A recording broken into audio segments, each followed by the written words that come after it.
comedian David Boyle, and I'm quitting alcohol.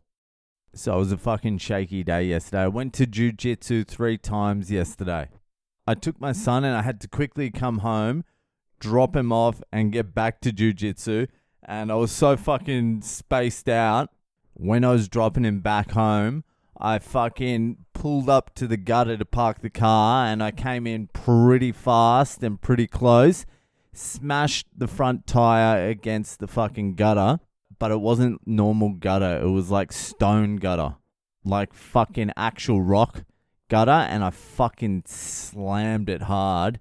I didn't really think anything happened, but I hopped out of the car and I went around to the wheel to assess the damage, and I hear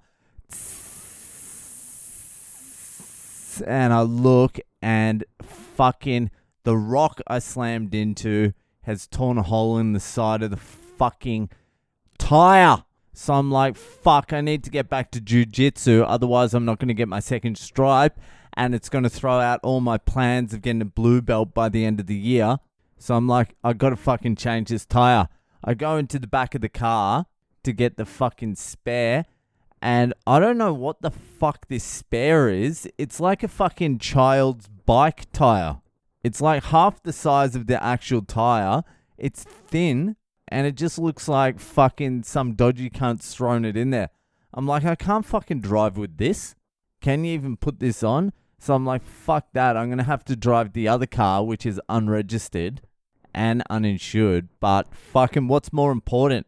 This potential fucking crash and financial ruin, or another stripe on this fucking belt? I decided the stripe was more important. So I fucking drove this car, and I was like, I'm going to take it real easy. I'm going to follow speed limits. I'm going to indicate every turn. I'm going to follow the fucking rules like every other fucking slave. So that lasted about 4 minutes. It lasted like 2 corners before I was on my phone and fucking driving directly over roundabouts. I'm like, c'est la vie. So I get to jiu-jitsu, and I swear to God, I haven't been to a night class. It's all been day classes. And the day classes aren't that packed. But fuck, I swear there was about 80 to 90 fucking students there.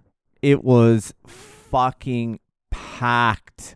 It was actually fucking crazy. There was a no-gi class beforehand, which I haven't seen before either. So I watched a little bit of that. And these no-gi guys, they don't wear the fucking uniform. They just wear fucking rash vests.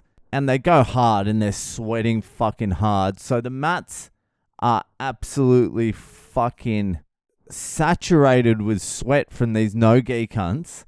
And then after that, fucking 90 other cunts come in and soak it all up with their uniforms. But thank God I went down there. I fucking figured a few things out. I think I'm going to be able to get this second stripe. I'm meeting up early with one of the dudes from the dojo to do an extra fucking 30 minutes before class to go over everything. So it's looking likely. Then I got home, and today's just been a fucking mission. So today I had to get my car registered, which means I had to take it to the mechanic and get pink slips for it and fucking some other bullshit and fucking servicing. And I had to get the fucking tire replaced on the other car, which cost $220.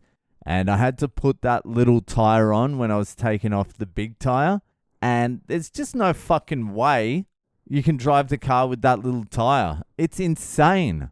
There's a sticker on the wheel that says don't go over 80 kilometers an hour. I'm like, how could you? It would fucking shear off. Anyway, it's all fucking done. Registration. It's taken me all fucking day. Tire change, pink slips. It's cost $850 as well. That's fucking exciting. All I need to do now is take that little fucking wheel off and put the fucking big one back on. I will probably do that sometime in the next 2 weeks. I haven't got the energy right now. I've still got the car sitting on the fucking jack. I didn't want to have to jack it up again. So I just put the fucking tire on, let it down a tiny little bit, and then fucking left the jack under there. So it should be able to slide back on pretty easily. Anyway, it's Wednesday. It's Boyle Breaks History time. Now, I did an Ask Boyle on Monday from a dude in Utah, which reminded me of Karl Malone, the mailman, a famous basketball player, played for the Utah Jazz, had a famous combination with John Stockton.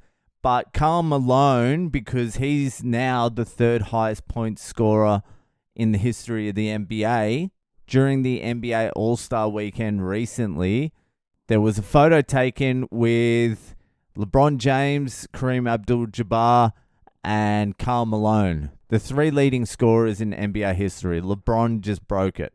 Anyway, fucking after that photo was taken, there was a lot of controversy and shit. It was popping up everywhere that Karl Malone's a piece of shit.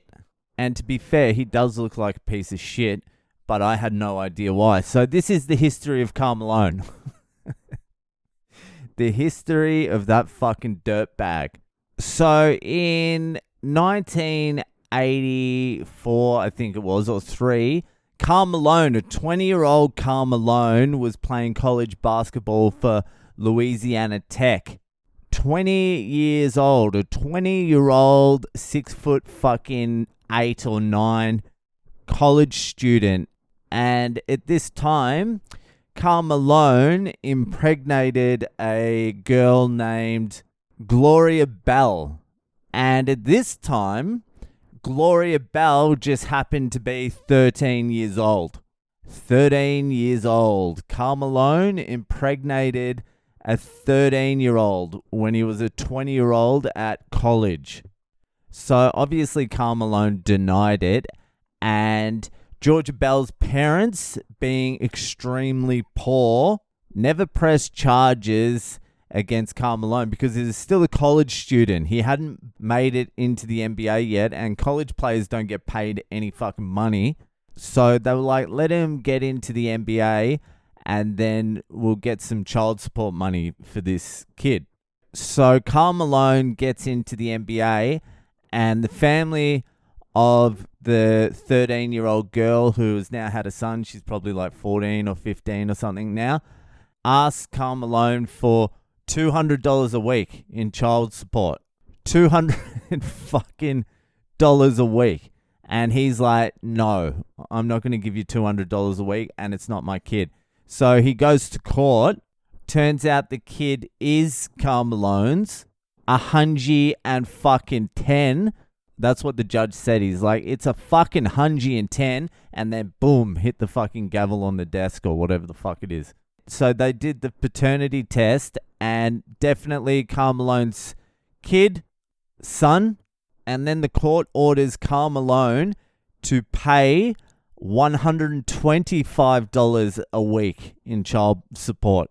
$125 a week. And Karl Malone is still like, no, I'm not paying that. Like, what kind of absolute fucking piece of shit do you have to be? $125 to the girl you impregnated when she was fucking 13. Statutory rape and pedophilia. It's fucking wild. So Malone's like, nah, I'm not going to pay the $125 a week. He's in the NBA at this stage. He's the mailman. It's like $6,000 a year. He could have just fucking paid it and nobody would have fucking probably bought it up again. Anyway, he got sued for an undisclosed amount of money. It was settled out of court. The kid he had with the 13-year-old girl ended up being this guy named Demetrius Bell, who ended up playing gridiron in the NFL for a few seasons. Apparently he wasn't that good, but fucking he had Karl Malone genes. So you're going to make it somewhere. And Karl Malone didn't meet his son until he was like 17. And apparently when they met, Karl Malone was like, look, it's too late for me to be your dad, and it's too late for you to be my son. And sort of fucking wiped his hands with it. Anyway, what I'm dumbfounded by is how the fuck can you have like a 20-year NBA career and then 20 years after you're fucking retired, then it finally comes out in the media? How squashed and quashed was this shit? Why wasn't it fucking brought up every 2 seconds throughout his entire career? Why wasn't it fucking front page news? ever. The fucking silence surrounding it. How do you fucking even get drafted into the NBA with that on your fucking record? And it wasn't like he repented afterwards either. He was like, yeah, fuck everyone. That's what he was like. Fucking Karl Malone, dirty fucking dog. Apparently he had a couple other kids he didn't raise as well. Anyway, take down your fucking Karl Malone posters. It's over. He's a piece of shit. Pretty good fucking basketball player though. Anyway, that's Boyle Breaks history for this week. If you're enjoying the podcast, give it a share around, and I'll see you the fuck later.